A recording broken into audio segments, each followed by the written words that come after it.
यह कैसे नदी है? ये है अपने गंभीरी नदी। अच्छा यहाँ इसके बाद जो होता है वो गंभीरी और बेड़त का। अच्छा। ठीक है, गंभीरी और बेड़त का जो संगम होता है बनास के साथ, वो थोड़ा सा दूर है यहाँ से।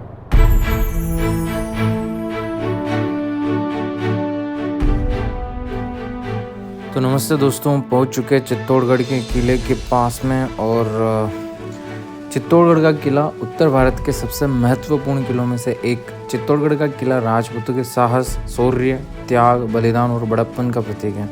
चित्तौड़गढ़ का यह किला राजपूत शासकों की वीरता, उनकी महिमा एवं शक्तिशाली महिलाओं के अद्वितीय और अदम्य साहस की कई कहानियों को प्रदर्शित करता है।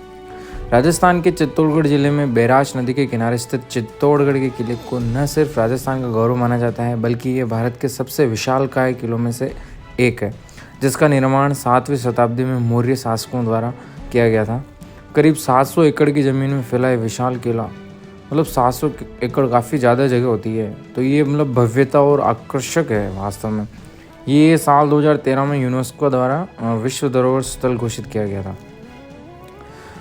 और आपको एक चीज़ और बता दूं कि इस किले के निर्माण को लेकर एक मतलब इसके अनुसार किले का निर्माण सिर्फ एक ही रात में महाभारत के समय पांच पांडु भाइयों में सबसे बलशाली राजकुमार भीम ने अपने अद्भुत शक्ति का इस्तेमाल करके किया था, ऐसा माना जाता है। फिलहाल चित्तौड़गढ़ का यह किला प्राचीन कलाकृति के सर्वोत्तम उदाहरण में से एक है। तो आइए जानते हैं भारत के सबसे बड़े किले के इतिहास और उसके जुड़े कुछ रोचक तथ्यों के बारे में। वैसे तो जो ये किला है ना, इसके निर्माण के बारे में कोई पुख्ता जानकारी अभी भी मतलब किसी प्लस सभी जो इतिहासकार है वो अपने अपनी राय देते हैं। पर ये जो किला है मतलब किसने बनवाया, इसका कोई सटीक उदाहरण सटीक जानकारी किसी के पास में नहीं है। ऐसा भी कहा जाता है कि ये ना कबीले के मौर्य शासक राजा चित्रांग ने इस किले का निर्माण कर इसका नाम चित्रकूट रखा था, और बाद में धीरे धीरे मतलब चित्तौड़गढ़ के नाम से प्रसिद्ध हुआ। इतने इतिहास देखे हैं, काफ़ी उतार चढ़ाव देखे हैं, ये इतिहास की सबसे खूनी लड़ाइयों का गवाह है। इसने 3 महान आख्यान और पराक्रम के कुछ सर्वाधिक विरोचित कार्य देखे हैं, जो अभी भी स्थानीय गायकों द्वारा गाया जाता है। अगर मेरे को मिलेगा तो मैं आपको सुनाऊंगा ज़रूर।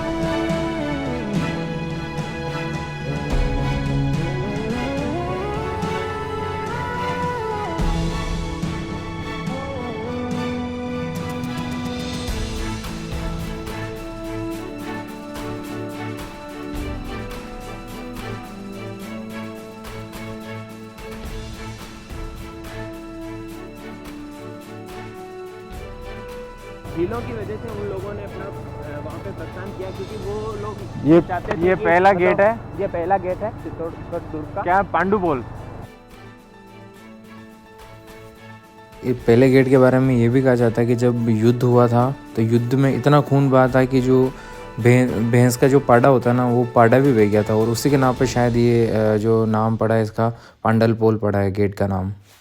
किले पे पहुँचते पहुँचते मैं आपको एक हेमंत शेष जी की कविता सुनाता हूँ कि किले की छाया में पहुँचते न पहुँचते सुनता हूँ हजारों चीखे आग के रंग से भी ऊंची, हजारों हजार घोड़े चिंगाड़ते खून से सनी दिखती तलवारों की चमक, तोपों के धमाके और बारूद की गंध, लोहा कपाटों को तोड़ने के लिए उनके सिर फोड़ते हाथी, लड़ते कटते मरते गिरते कबंद ही कबंद है यहाँ, और उनसे बोलते बतियाते हुए खंडहर। चित्तौड़गढ़ दुर्ग के आखिरी योद्धा के मुंह से निकला होगा आखिरी शब्द आज़ादी, जो हवाओं में चौतरफ गूंज रहा है। खंडहरों, मंदिरों, स्तंभों से टकराकर लहूलुहान बस एक शब्द बार बार लगातार, जो इस किले की सूरत में हर इतिहास और देश काल में गुलामी का सबसे प्रबल और स्थायी प्रतिबद्ध है।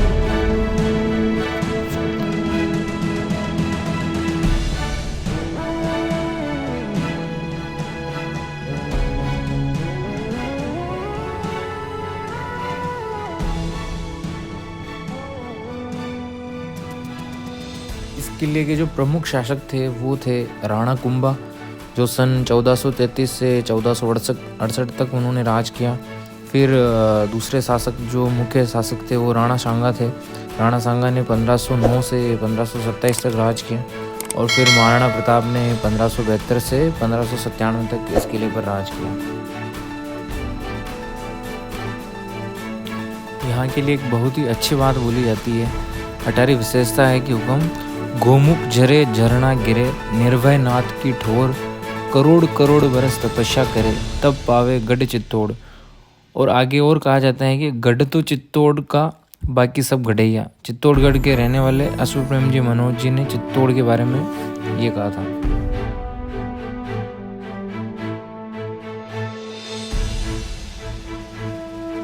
ये जो किलो है ना, ये मछली के आकार को है। तो भारत का गौरव राजपूतानी का सुप्रसिद्ध चित्तौड़गढ़ का किला समुद्र तट से 1338 फीट के करीब है। ये मछली का मुख मस्तिष्क उत्तर में और पूंछ दक्षिण की ओर है। मछली के ऊपर की सतह पश्चिम और उनका पेट पूर्व की ओर है।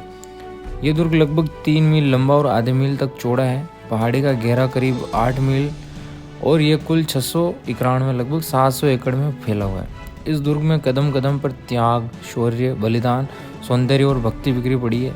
इस दुर्ग में जितने भी मंदिर, महल, तालाब और खंडर है, इनके सबके अपने अपने कुछ न।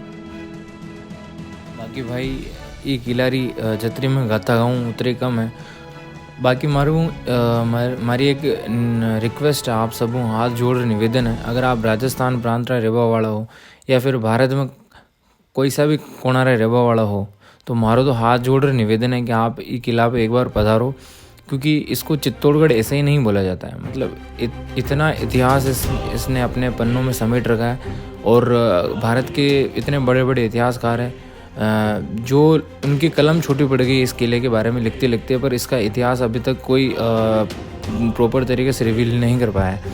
तो आप भारत रा कटों भी रहवा वाला हो, आप हमारे हाथ जोड़ निवेदन है कि आप ये किला पे पधारो, ये किला को आप एक्सप्लोर करो और देखो। ये किला में वास्तव में एक अनोखी चीज़ है जो आपने बाद में आप खुद अपना आप में शौर्य और साहस मतलब महसूस करो और ये पाओ कि आप मतलब ये वीरारी धरती पे रहवा वाला हो। तो आज संडे था, काफ़ी भीड़ थी, तो हम सीधा रूट लेने के बजाय हमने क्या करा, विक्रम भाई ने बताया कि हम किले के दूसरे छोर से चलते हैं। तो हम पीछे के साइड से जो रास्ता है उसको एक्सप्लोर करते हुए आगे बढ़ रहे हैं। तो इसमें आज हमारे को कुछ ना कुछ चीज़ मिस हो सकती है, पर कोशिश करेंगे आपको पूरी चीज़ दिखाएं। तो अभी जो है हम किले के पीछे की तरफ के रोड से जो गाड़ियाँ सामने से आ रही है और हम इनके विपरीत दिशा में जा रहे हैं। भाई किला वाकई में बहुत बड़ा है और इतना लंबा चौड़ा विशाल किला एक पठार के ऊपर बना हुआ है सिर्फ। तो ये क्या है कि पहाड़ तो है बट ऊपर से फ्लैट है और लगभग 700 एकड़ में फैला हुआ है और वाकई में बहुत ही बड़ा किला है ये। आप मतलब 12-13 मील का जो है ना पूरा सर्किल आप इसमें घूमोगे तो चारों तरफ एक तो आपको खंडर ही खंडर देखने को मिलेंगे जो कि मुगलों के आक्रमण में इन्होंने गिरा दिए, क्योंकि इनका हाथ कुछ लगा नहीं तो इन्होंने इस संस्कृति को नष्ट करने के काफ़ी प्रयास करे। जो प्राचीनों की जो वो है उनको तोड़ दिया उन्होंने। अच्छा, ये मुगलों का हाँ, मतलब बस उनका ये था कि कहीं ना कहीं इसकी खूबसूरती को वो गिराना चाहते थे। तो भैया ये जो अभी ज्ञान जिनसे आप सुन रहे थे ये है मेरे प्रिय मित्र अजीज मित्र विक्रम जी। मैं जो आपको यहाँ की जो वास्तविकता से मैं आपको रूबरू करा रहा था। यहाँ पे क्या कि मैं कहीं बार आ चुका हूँ तो मेरे को खुद को जानने को मिली है। चलिए बढ़िया विक्रम जी, बढ़िया।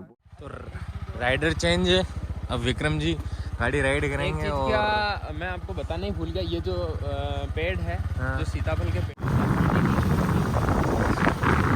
काफ़ी बड़ा है, हाइट जो है इसकी।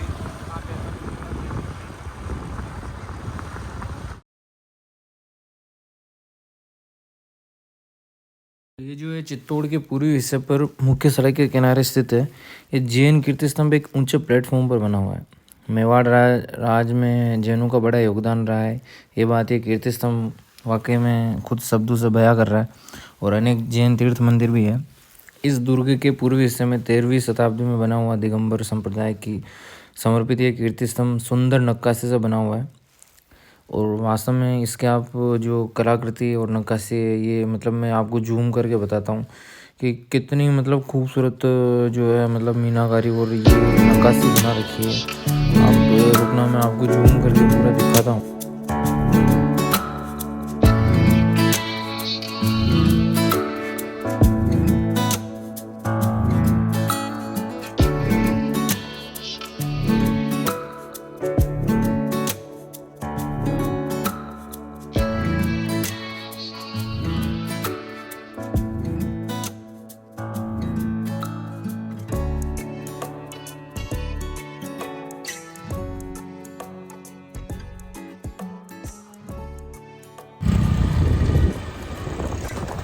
स्तंभ एक्सप्लोर करने के बाद हम जा रहे हैं आसे के शिव जी के मंदिर में, जो काफ़ी पुराना इसी टाइम का मंदिर है। दर्शन करना आपके लिए सबके लिए लाभप्रद है। मंदिर है, ये है नीलकंठ महादेव मंदिर। पूरा बागान है, मैं आपको थोड़ा सा शिव मंदिर किधर है अभी एक बार पूरा बागान दिखा दीजिए। ये जो आप पीछे देख रहे हैं, मेरे जो पीछे आ रहा है, ये सारे सीताफल के जो है ये पौधे हैं और काफ़ी सालों साल हो गए इनको। तो ये एक इतिहास में साक्षी है और विक्रम जी मज़े लेते हुए ये सारे जो पेड़ पौधे हैं ये सब उस इतिहास के साक्षी है जिन्होंने राजा महाराजाओं की जो है बलिदान को देखा है इन्होंने। तो इन सभी को भी प्रणाम।